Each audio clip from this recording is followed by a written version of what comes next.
Hello, welcome to another Tweedy Outdoors video.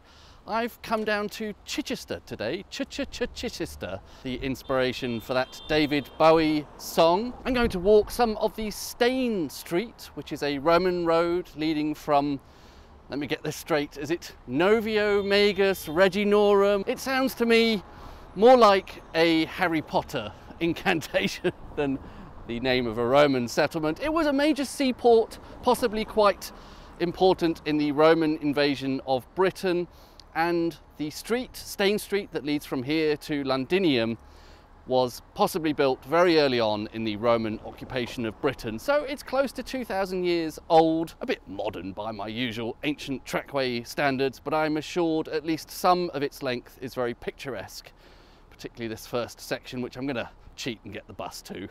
Halnaker. Is it Halnaker? I don't know.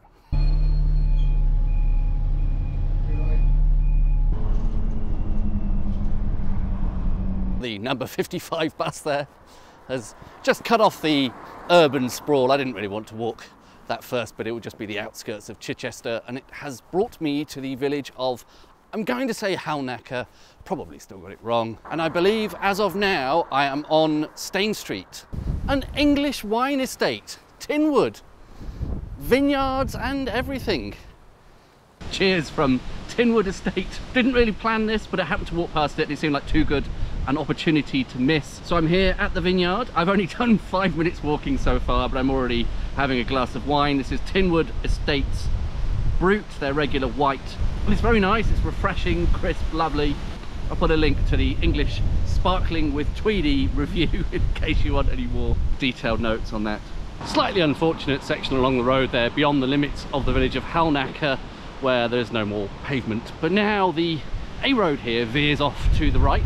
The A road here veers off to the right. You probably can't hear me with the wind, but the line of the old Roman road follows this track to the left. Or actually maybe it was like that kinky Roman road that Mr. WC21 and Paul Whitewick, I think Headley was there for that video as well, were exploring. Perhaps the Roman road always followed the sort of curvy course there because that avoided going over the hill. Now we're into this beautiful sunken Holloway. Perhaps not quite yet the most picturesque bit, but I think this is quite a famous track here at Halnaker. Don't know if you can see that, but just before we get into the more enclosed bit, there's an open bit of sky and it's raining there. It looks as though from here on the trees provide a sort of umbrella of sorts. Don't know if this is better looking forwards or looking backwards, but it's almost certainly better without my fat head in the way. I'm afraid I've had to make a strategic decision to put on the horrible looking waterproofs. There is a section here where the footpath no longer follows the track. Not quite sure what purpose that serves. The track is still, the old track still just down there. And the public footpath is overgrown and thorny here, so I think that's very mean of presumably the local landowner to decree that you couldn't use the track there. There is a fork and another path that goes up Halnaker Hill to the Windmill. Sorry if this footage is a bit grainy. I'm going to keep on using that terrible gag. I suppose you could call it a serial pun. That is quite a picturesque windmill. Quite small actually, a diminutive windmill. Well, I suppose I could do one of those remote walking and talking bits. So here we are at Halnaker Windmill. I don't actually have very much to say about it. Pretty nice. I'm not sure it's coming out well on the GoPro, but you can see down to, I suppose, Chichester. So back down to the bottom of the hill now, and checking the Ordnance Survey map, definitely looks like the footpath continues along the line of the Roman road. Whether or not it took this route or the bottom of the hill, not sure, but it's incredibly overgrown from here on. I'm guessing local people just use that track as a means of getting to the windmill. It's nice little style, looks a bit rickety. If I'm not mistaken, it looks like more vineyards over there.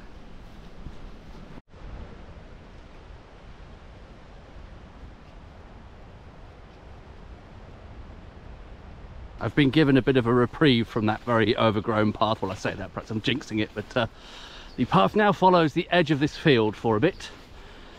Completely lost any sense of an old Roman road or Holloway by this point, but perhaps that Holloway section really was just leading up to the windmill.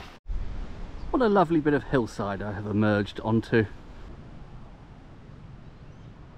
I have left that very overgrown path now. I'm back on this road. Don't really think I have much choice but to just follow this until I can get to the next bit of footpath. So it's an A road, so it's not ideal, but hopefully the cars will be generous. Off the road now, that's a relief. But more overgrown paths instead. Once again, the road has bent off to the left here, but I'm staying in an incredibly straight line. Not so easy to get a sense of a Roman road right here. Very overgrown path, but certainly on a very straight line. A rather attractive path now. It is on a little bit of an embankment here, it looks like. Possibly a ditch to one side, and there are these yew trees. That's always a good indicator of something relatively old. Always hard to capture ditches on camera, but definitely getting a sense of some sort of earthwork there. Getting a bit overgrown again. Ah. What a very changeable path. There were signs back there saying there is some forestry work in progress. I suppose that accounts for this scene of devastation. I'm emerging onto a road here. I think I can still pretty much continue going in a straight line, at least for now. Looks like I have joined the Monarch's Way. Lovely bit of beech woods actually. It's just a bit dark, but oh well. Is that a ditch running across here? What more could you want? Terrible map graphics time on my phone, but on the Ordnance Survey map, the civil parish boundary is marked along here, and I think that corresponds to this ditch and bank. I think that'll do me. Nice spot next to this civil parish ditch. A bit away from any paths, so hopefully not disturbing anyone. Being as I am more or less next to an old Roman road, you might think I would make some sort of ancient Roman food, but instead I'm going to cook a moussaka, so I suppose that puts us in Greece. I could try and make a tenuous claim that it goes all the way back to ancient Greece and the Romans then copied it in some form, but I think the recipe only really dates to something like the 1920s. This is obviously going to be a somewhat pared down, simplified version of a moussaka. If I do this at home, I use all 4 hobs. I'm obviously not going to do that. I do at least have 2 hobs I can use simultaneously. I'm going to start by chopping an onion, because I know you always love to see that, don't you? It feels like a while since I've done any chopping of onions. Tiny slugs seem to be falling on me at, at intervals, which is fun. Everybody happy? This is going to be a very rustic sort of a moussaka. The sort of moussaka one might imagine a Roman centurion might have, if it hadn't been for the fact that it didn't exist at that point in history. I think I'm going to do the thing that's a little bit like a bolognese sauce in this pan on the BCB, which I suppose I'm going to have to put some fuel in. I've got the more liquid form of the fuel this time because I'd run out of the blocks. There we go. In goes some onion into there.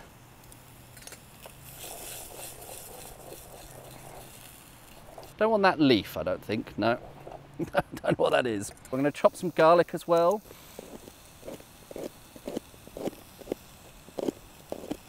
Very shoddy chopping, but you get the idea. Might as well at this stage throw in the mince and those. I haven't brought tin tomatoes. At home I would probably use tin tomatoes here. Where did I put my spork? Next, going to slice up some aubergine. I would usually do less chunky slices than that, but I just don't have much space in the pan, so I'm going to fry all these. They're going to have to be relatively thick. Put some oil in there. I might as well be pretty generous with that because the aubergines tend to soak up oil a bit. Really want that to be really low if possible. So these aubergine slices can go in there.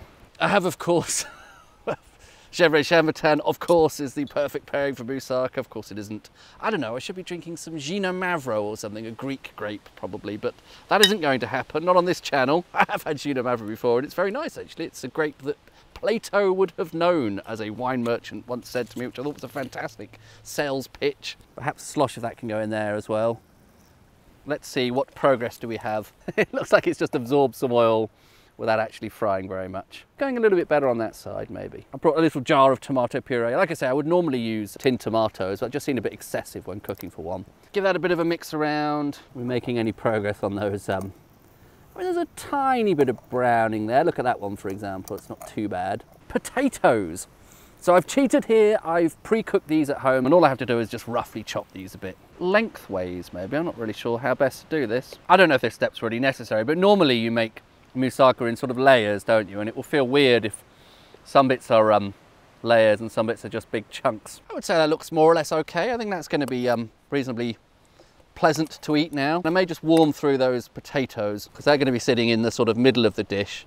And I think if they don't get a bit of heating now, they might still be a bit tepid. I think my potatoes have warmed through. So I suppose I can start layering this up now. It's not going to look very elegant, but I'm hungry. I'm certainly not going to be complaining. And then atop there, again, probably should be done more elegantly than this, the layer of aubergines. Now, normally I would then put a bechamel, sort of a white sauce / cheese sauce on top. That's just a luxury too far for doing this in the woods. So instead, I just have some grated cheddar I'm going to put on top, and then of course I'm going to have a go at blowtorching it as well. Final touch then. I don't actually think there's much gas left in this, but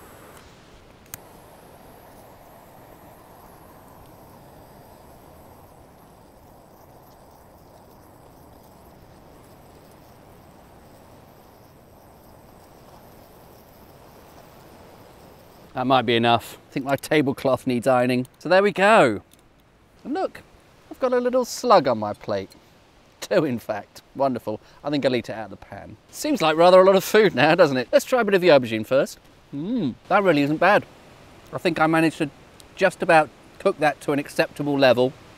Should we have a go with some of the nondescript mince and potato? Still getting these little slugs drop on me. I do hope one doesn't fall in my lunch. I'll be very upset if that happens. That's great. Very pleased with that. Hearty, warming. I'm sure I'm going to say that goes really well with the wine, which I hope it doesn't have any slugs in it.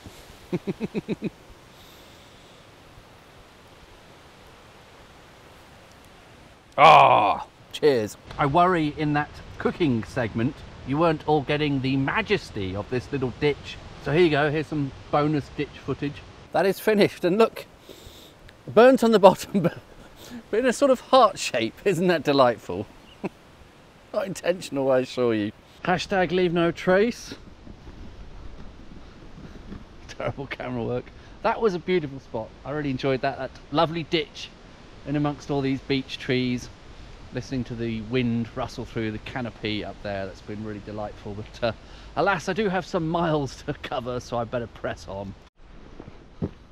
Back on Stane Street now. There seems to be a stream of some sort of long distance runners. I'm assuming they're doing a long distance because they all look absolutely worn out. So I'm on this Roman road and I can't help but think there's something a bit missing from this video. Whenever I've watched other YouTube videos about the Roman era and particularly Roman roads, there's some sort of visual metaphor they use. Let me give Mr. WC21 a call. Hello, is that Mr. WC21? Hi, yes, it's Tweedy, yes, yeah. Where are you? Really? Crikey. I won't keep you then, because I know you're a busy YouTuber. Just wanted to ask, I remember you made that fantastic video about the large Roman boulder. You used some stock footage of Roman centurions marching. Yeah, Paul told you to do it. Yeah, well, he's got 100,000 subscribers, yeah. I just wondered, where did you get it? Okay, and how much did it cost? Ugh. Sorry, you're not getting any stock footage of Roman centurions marching. Afternoon, ladies. I think I'm leaving that lovely area of beechwood now. Still sort of tree-lined section of the path. Am I imagining it? Is there a bit of an agger on this? Headley, hi, yeah, it's Tweedy, yeah, how you doing? Where are you? Okay, yeah, I won't keep you. I just wondered if, do you have any friends who have Roman centurion outfits? The scenery has suddenly opened up. I suppose I'm now approaching the South Downs. I mean, I may have already been in some spur of the South Downs, but hopefully not too far from here. I'll be meeting a section of the South Downs Way.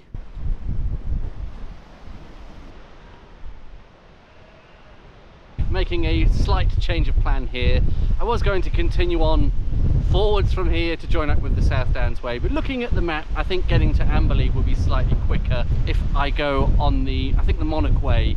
So that's this track off in this direction. You probably can't hear what I'm saying with the wind, can you? Seeing a lot more of those runners. I'm not quite sure what the etiquette is when people are running. If you're out in the countryside and you walk past somebody, normally polite to say a quick hello, but I've been trying to say hi to the runners as they've been walking past. Quite a few of them have just given me a kind of pained expression and complete silence in return, so perhaps I've got the etiquette wrong there. I should probably have said I have left Stane Street now with that diversion. I don't know if I should have made some sort of conclusional summary about my time walking along that Roman road. It was nice in bits. You can definitely see some sort of path and or road going in a very straight line for that section. Still unclear to me which bits were actually used as part of the Roman road and which parts might just be infill from later paths. Certainly that Halnaker bit running up to the Windmill, I think if you catch that in the right light, right season, with the right photographic equipment, that could be very evocative. Terrible map graphics time. Apparently this route takes us through a Neolithic camp. It's hard to get much of a sense of it from this modern, well, presumably modern track and the farmland around it. I'm finding the constant stream of runners and that's starting to slightly dent the joie de vivre of this otherwise pleasant woodland track. Not a very cheerful bunch, all of them pretty sour-faced. I understand they're tired, but really don't feel like any of them are particularly enjoying themselves. Why treat the countryside as an endurance feat? It is here to be enjoyed and appreciated, to take your time over it, to sit in it and enjoy a glass of Gevrey Chambertin and eat some Moussaka.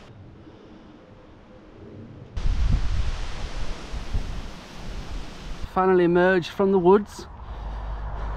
This little last bit of path will take me to Horton, not far beyond there to Amberley. Lovely views from here though. Sorry, some of the foreground footage is a bit grainy. Nice views off to the right hand side of the path along here. Still getting a lot of runners going past and it's kind of narrow as well.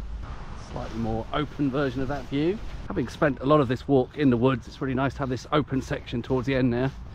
Passing through the village of Horton. Would normally have considered stopping at the George and Dragon there, but I'm trying to get back for a train in about 15 minutes from Amberley. Probably not the best idea to walk down the road here. It is a 30 limit, but this just seemed like the straightest line to the station. Here's the bridge over the Arun. Well, I suppose I did get to see a tiny bit of the South Downs Way, a few metres right at the end there. I seem to have made it in time with a couple of minutes to spare to do an outro for the 6:48 back to London Victoria. It was an interesting and varied walk. I think the cooking segment I was particularly pleased with today. Really enjoyed my lunch. Thank you very much for watching and I'll see you on the next one.